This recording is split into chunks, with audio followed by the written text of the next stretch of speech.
जय श्री कृष्णा। राधे राधे दोस्तों। पितृपक्ष की अमावस्या को क्या क्या दान देना चाहिए और क्या क्या उपाय करने चाहिए जिससे घर में सुख शांति बनी रहती है। पितृपक्ष के अंतिम दिन को सर्व पितृ अमावस्या कहा जाता है। इस दिन भूले बिसरे सभी पितरों का तर्पण किया जाता है। इसी कारण इस अमावस्या को सर्व पितृ कहा गया है। इस साल पितृपक्ष 17 सितंबर से शुरू होकर 2 अक्टूबर तक रहेगा। 2 अक्टूबर को अमावस्या के साथ ही श्राद्ध पक्ष का समापन हो जाएगा। अगर आप अपने पितरों का श्राद्ध नहीं किया, अगर किसी कारण आप श्राद्ध नहीं कर पाए तो पिंड दान करने का यही आखिरी दिन होता है। ज्योतिष शास्त्र के अनुसार सर्व पितृ अमावस्या के दिन कभी भी यह गलतियां हमें नहीं करनी चाहिए और आपको हम अपने इस वीडियो में यह भी बताएंगे कि सर्व पितृ अमावस्या के दिन कौन कौन से उपाय करने चाहिए जिससे आपके घर में सुख शांति बनी रहे। नंबर 1, सर्व पितृ अमावस्या के दिन पितरों को पूजा में लाल व सफेद रंग के तिल का उपयोग नहीं करना चाहिए। पितरों के तर्पण के लिए हमेशा काले तिल का प्रयोग करना चाहिए। साथ ही पितरों को हमेशा अंगूठे से जल खाना दिया जाता है। पितरों को जल उंगली से नहीं देना चाहिए। सिर्फ पितृ अमावस्या के दिन भूलकर भी लोहे व स्टील के बर्तन का प्रयोग नहीं करना चाहिए। आप इस दिन पीतल के बर्तनों का प्रयोग कर सकते हैं। पितरों को अर्पित किए जाने वाले भोजन को नया तो भगवान को भोग लगाना चाहिए और ना ही उसको चखना चाहिए। नंबर 2, सर्व पितृ अमावस्या के दिन भूलकर भी घर में कोई भी लड़ाई झगड़ा नहीं करना चाहिए। ऐसा करने से पितृ नाराज हो जाते हैं।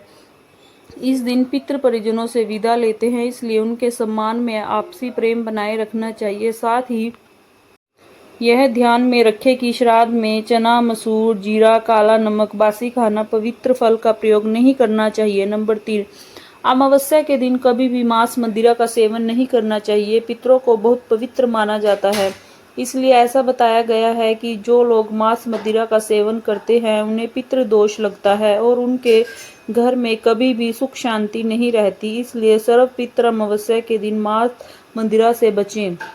नंबर 4, सर्व पितृ अमावस्या के दिन कुछ कार्य ऐसे हैं जो हमें करने नहीं चाहिए, जैसे नाखून नहीं काटने चाहिए, घर की महिलाओं को सर नहीं धोना चाहिए, कपड़े नहीं धोने चाहिए। अगर आप यह सब काम करते हैं तो आपके पितृ दोष के भयानक परिणाम को भुगतना पड़ सकता है। जब तक सर्व पितृ अमावस्या की रात खत्म नहीं होती तब तक हमें गलती से भी यह कार्य नहीं करने चाहिए।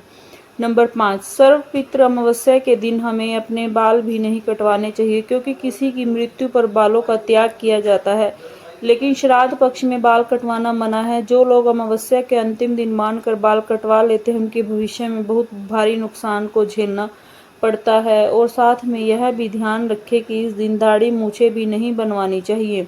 नंबर 6, सर्व पितृ अमावस्या के दिन जो भी कोई व्यक्ति आपके घर दान दक्षिणा मांगने आए उसे कभी भी खाली हाथ नहीं लौटना चाहिए। उसे जरूर कुछ ना कुछ दान दे। अगर आपके घर कोई भूखा व्यक्ति आए तो उसे खाना खिलाकर भेजे और चावल आटा दान दे। अमावस्या के दिन हमें कभी भी किसी के साथ अन्याय नहीं करना चाहिए, चाहे वह कोई इंसान हो या कोई जानवर। ऐसा करने से पितृ दोष लगता है। अब हम आपको उपाय के बारे में बताते हैं कि सर्व पितृ अमावस्या के दिन क्या क्या उपाय करने चाहिए। नंबर 1, सर्व पितृ अमावस्या के दिन पितरों को प्रसन्न करने के लिए श्रद्धा और तर्पण करना चाहिए, श्राद्ध और तर्पण करना चाहिए और साथ ही साथ पितरों के नाम का दान अवश्य देना चाहिए। इस दिन गायें, कुत्ते, चींटियों को भोजन करवाना चाहिए। ऐसा करने से हमारे पितृ खुश होते हैं और हमारे सारे कार्य पूर्ण होते हैं। नंबर 2, सर्व पितृ अमावस्या के दिन शाम के समय घर में दक्षिण दिशा में एक दिया जलाना चाहिए। इसके बाद घर में मेन गेट को दोनों ओर दीपक रखना चाहिए। दीपक जलाकर पितरों के जाने से अनजाने में कोई गलती हो गई उससे माफ़ी मांग लेनी चाहिए। साथ ही एक कटोरे में भोजन भी कुछ चीज़ें रखकर गेट पर रख देनी चाहिए।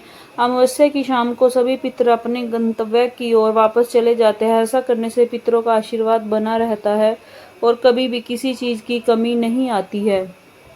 नंबर 3, सर्व पितृ अमावस्या के दिन बनाए गए भोजन में से पंचबली के लिए भोजन अवश्य निकालना चाहिए। पंचबली का मतलब कुत्ते, कौवे, देव, चींटियां, हमें इनके लिए भोजन का कुछ अंश निकाल कर देना चाहिए। शाम के समय दक्षिण विमुख होकर पितरों को पितृ तर्पण करना चाहिए। ऐसा करने से पितृ प्रसन्न होकर आशीर्वाद देते हैं। शास्त्रों में बताया गया है कि पितरों के प्रसन्न होने पर ही देवता प्रसन्न होते हैं। नंबर 4, पीपल में पितरों का वास माना जाता है, इसलिए अमावस्या के दिन पीपल के पेड़ पर कच्ची लस्सी, चावल, चीनी, दूध, काले तिल, फूल, जल अर्पित करें और ओम पितृभ्य नमः मंत्र का जाप करें। 7 या 11 बार परिक्रमा करें। उसके बाद शाम के समय पीपल के नीचे दीपक जलाएं और काले तिल अर्पित करें। ऐसा करने से पितरों की कृपा से जीवन में सुख समृद्धि के मार्ग बनते हैं और पितरों से परिवार के सदस्य पर कृपा बनी रहती है। पितृपक्ष में पशु पक्षियों को अन्न जल देना बहुत ज़्यादा शुभ माना जाता है। अमावस्या के दिन चींटियों को चीनी डालकर आटा खिलाएं और गाय को हरा चारा खिलाएं। मछलियों को आटे की गोलियां खिलाएं और फिर शाम को दीपक अवश्य जलाने चाहिए। जितने भी आपकी श्रद्धा हो, ऐसा करने से घर में हमेशा खुशहाली, सुख शांति बनी रहती है और परिवार के सदस्यों में आप अमावस्या के दिन तर्पण और श्राद्ध करने के बाद गरीब व जरूरतमंदों लोगों को भोजन अवश्य कराना चाहिए और पितरों के नाम का दान जरूर देना चाहिए। इससे हमारे पितर बहुत ज़्यादा प्रसन्न होते हैं और हमारी सारी परेशानियां दूर करते हैं। नंबर 6, रोजगार की तलाश करने वाले सर्व पितर अमावस्या के दिन एक साफ नींबू को घर के मंदिर में रखते हैं। फिर रात के समय 7 बार अपने सर के ऊपर से उतार लें। इसके बाद नींबू के 4 बराबर हिस्सों में काट लें और चौराहे पर जाकर चारों दिशाओं में फेंक दें। ऐसा करने से आपके जीवन में तरक्की का शुभ योग बनना शुरू हो जाएगा। नंबर 7, सर्व पितृ अमावस्या की रात को काले कुत्ते को तेल से चुपड़ी रोटी खिलानी चाहिए। अगर कुत्ता इस समय रोटी खा लेता है तो कोई भी आपका दुश्मन आपका कुछ नहीं बिगाड़ सकता। नंबर 8, सर्व पितृ अमावस्या की रात को 5 लाल फूल और 5 जलते हुए दीपक बहती हुई नदी या तालाब में छोड़ दें, लेकिन ऐसा करते हुए कोई आपको देखे ना। ऐसा करने से धन लाभ के योग बनते हैं और परिवार के सदस्यों की उन्नति होती है।